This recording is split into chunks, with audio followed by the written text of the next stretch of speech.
जाते हैं तकलीफ 6 महीनों के बाद और उनसे अपनी व्यथा बताएं। तो ऋषि मुनि कहे कि भाई इस समस्या का समाधान तो हम लोग के पास भी नहीं है, हम लोग भी त्रस्त हैं, चलिए देवलोक चलते हैं। देवलोक सब लोग मिल गए, धरती माता गाय का रूप बना के गई, तो गाय धरती माता को लेकर के वो देवलोक वहाँ पर देवताओं से अपनी बात उनके सामने रखे कि ऐसा है, बहुत लोग परेशान हैं। देवता लोग हमारे पास इसका समाधान है, ब्रह्मा जी के पास तो ब्रह्मा जी के पास गए, ब्रह्मा जी को सारी बात बताए। तो फिर ब्रह्मा जी जब सुने तो कहे कि इसका समाधान तो हमारे पास भी नहीं है, इसका समाधान केवल परमात्मा का तो उन्हीं से मतलब कहा जाए अपना निवेदन रखा जाए उनके सामने। तो ये वो परमात्मा को हम लोग कहाँ खोजें? तो सब देवता ऋषि मुनि मिल करके विचार करने लगे वो लोग कि मतलब कहाँ खोजा जाए। कोई उसको सलाह देता था कि चलिए क्षीर सागर चलते हैं, कोई ब्रह्म जाने की सलाह करता था। तो उसी सभा में हमारे भोले बाबा शिव जी भी थे। तो वहाँ पर शिव जी एक बात कहते हैं, वो कहते हैं कि हरि व्यापक सर्वत्र समाना। सुने होंगे आप भी, परमात्मा कण कण में व्याप्त है।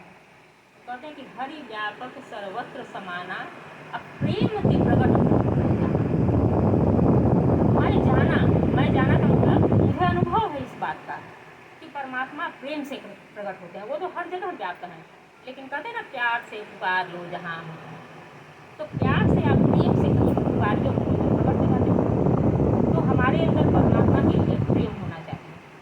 अब देखिए इस प्रेम मार्ग की पुष्टि स्वयं शिव जी करते हैं, समझ गया? स्वयं शिव जी करते हैं और शिव जी की बात हमारे तुलसी बाबा अपने मानस में लिखते हैं।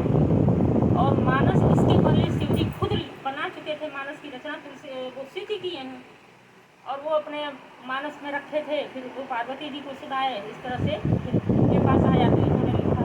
मतलब कब से ये चला आ रहा है प्रेम मार्ग, ये मतलब सनातन मार्ग है। समझ में आया? ये सनातन मार्ग है, ये कोई नया मार्ग नहीं है। तो इसी की शिक्षा हमारे गुरु जी देते हैं।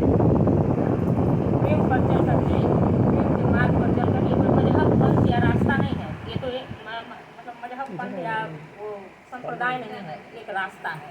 जैसे मान लीजिए आपको बैलों जाना है तो आप पूछेंगे किसी से कि कैसे जाए, कोई जानकार होगा रास्ते का बता देगा। तो उसी तरह से परमात्मा तक जाने के लिए आप क्या करेंगे? तो गुरु जी बताते हैं कि प्रेम के मार्ग पर चलिए, प्रेम करिए, प्रेम से ही आप पहुंच जाएंगे, उनका दर्शन भी मिल जाएगा। हमारे गुरु जी पहुँचे हैं, उनको मिला है, उनके अनेक शिष्यों को मिला है, हम लोग भी उसी में लगे हुए हैं, सबको मिल सकते हैं परमात्मा, इतने दुर्लभ नहीं है। तो लेकिन अब समस्या यह है कि हम प्रेम करेंगे कैसे? हम उनको देखे नहीं हैं, हम उनको जानते नहीं हैं। तो इसी के लिए एक जिंदा गुरु जरूरी है जिसके मार्गदर्शन में हम आगे बढ़ सकें। जैसे आप कहीं घूमने जाते हैं, गाइड लेके चलते हैं, वो रास्ता बताता चलता है, तो वो गाइड का काम हमारे गुरु जी करते हैं। तो अब प्रेम जैसे सबके अंदर होता है, कोई प्रेम से खाली नहीं है, किसी में कम है, किसी में ज़्यादा है। तो गुरु क्या करते हैं, उसी प्रेम को परमात्मा की तरफ मोड़ देते हैं। दरअसल होता क्या है कि हमारा प्रेम बड़ा कच्चा होता है, हम उसकी गहराई को नहीं जानते हैं। तो जब हम गुरु से जुड़ते हैं तो गुरु हमको प्रेम करना सिखाते हैं। ऐसा नहीं सुनते हैं गाने में प्यार किया नहीं जाता, हो जाता, वो नहीं जाता है, सीखना पड़ता है, अभ्यास करना पड़ता है, तब हम उसकी गहराई में उतरते हैं। और जब हम उसके गहराई में उतरते हैं, जब प्रेम की गहराई में हम डूबते हैं, तो उस गहराई से परमात्मा प्रकट हो जाते हैं। ये भी तो अनुभव की बात हम बता रहे हैं, किसी का कहा सुना नहीं बता रहे, बिल्कुल अपने अनुभव की सत्य बात हम बता रहे हैं। तो इस तरह से यह जो है बिल्कुल आसान मार्ग है। इसमें आपको न कुछ जो भी पूजा पाठ आप घर में करते हैं उसको कुछ छोड़ना नहीं है। जैसे आपकी दिनचर्या चल रही है चलाते रहिए, बस गुरु जी का थोड़ा सा जो ये दिशा निर्देश है, जो भी आप सुने हैं उन लोगों को दिया गया है, तो उसका पालन करना है और प्रेम का अभ्यास करना है। तो प्रेम तो इतनी मीठी चीज़ है, प्रेम से मधुर दुनिया में कुछ भी नहीं।